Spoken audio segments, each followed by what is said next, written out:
और अब बात बंगाल की कर लेते हैं, जहां शासन तो दीदी का है लेकिन उत्पात मचाने वाले पूरी तरह से बेलगाम हैं। जहां हर दूसरे दिन किसी ना किसी जगह पर बवाल होता ही रहता है। ऐसा ही कुछ हो रहा है मुर्शिदाबाद में। वही मुर्शिदाबाद जहां बाबरी बन रही है, वहां सड़कों पर प्रदर्शन के नाम पर उत्पात मचाया जा रहा है। और हद तो तब हो गई जब जी न्यूज की महिला पत्रकार पर भी हमला कर दिया गया। पहले तो ममता की पुलिस सोती रही, अब जब हर तरफ से आलोचना की जा रही है तो 4 लोगों को हिरासत में लिया गया है। लेकिन बीजेपी ये सवाल पूछ रही है कि क्यों ममता ऐसे दंगों को कंट्रोल करने में नाकाम रहती है।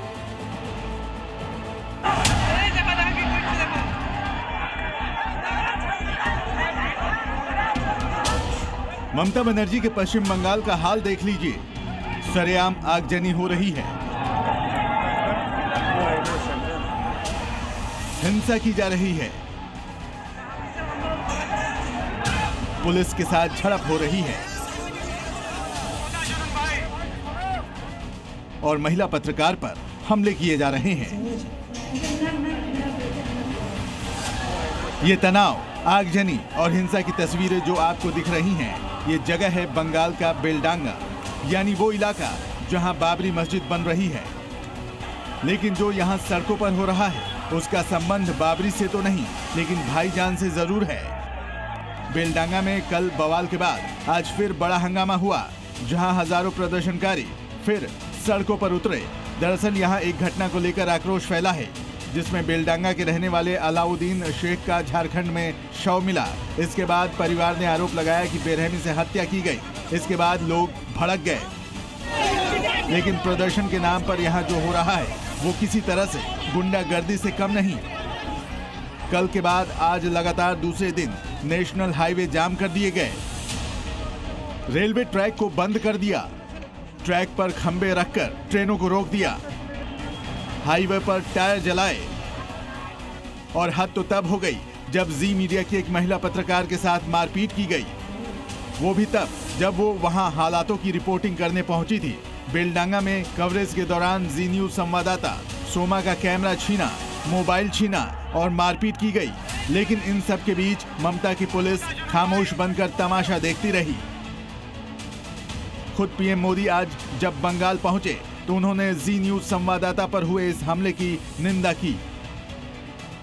अभी हमने कल ही देखा है, एक महिला पत्रकार के साथ टीएमसी के गुंडों ने कितनी अभद्रता की है।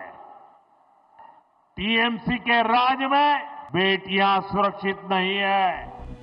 पीएम भले ही महिला पत्रकार पर हुए हमले की निंदा कर रहे हों, लेकिन जिस राज्य में ये हुआ उस राज्य की सीएम महिला होकर इस पर एक्शन लेने की जगह मीडिया ट्रायल का राग अलाप रही हैं।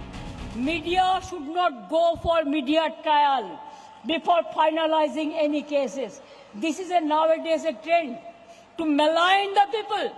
And please see, there are so many agencies are defaming, deliberate attempt to defame. Please protect the people. I am not saying for me. I am saying save democracy, save people, save judiciary, save country, save constitution.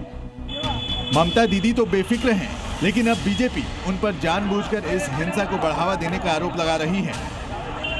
अगर ममता बनर्जी चाहते हैं तो इसको रोक सकते हैं, लेकिन पूरा तुष्टीकरण का राजनीति, पूरा वोट 30% वोट इकट्ठा करने के लिए ये सब चल रहा है। और इसमें क्या है, गवर्नमेंट का भी जो प्रॉपर्टी है उसको भी ये लोग नहीं छोड़ रहा है। कितने सारा लोग वहीं से नॉर्थ बंगाल से साउथ बंगाल आ रहे, कितने सारा पेशेंट भी वहाँ पे है, कितने सारा लोगों का काम है, लेकिन 3 घंटे से पूरा रोक दिया है ट्रेन। कौन अधिकार दिया उसको? अगर आप एक दंगा नहीं रोक सकते तो आपको मुख्यमंत्री के पद पर बैठे रहने की कोई अधिकार नहीं है। आप वो पद छोड़ दीजिए, हमें दे दीजिए, हम देखते हैं। बीजेपी के हाथ में दीजिए सरकार, बीजेपी देखेगा। अब जबकि विरोध होने लगा है, तब ममता की पुलिस की नींद 26 घंटे बाद खुली और भीड़ पर लाठीचार्ज कर 30 लोगों को हिरासत में लिया गया। लेकिन सवाल तो तब भी वही है कि बंगाल में इस उन्मादी भीड़ पर आखिर ममता कब लगाम लगाएंगी, कब जी न्यूज महिला पत्रकार के साथ हुई बदसलूकी का हिसाब किया जाएगा और कब तक राजनीतिक फायदे के लिए इस तरह की हिंसा बंगाल में भड़काई जाएगी। ब्यूरो रिपोर्ट, जी मीडिया।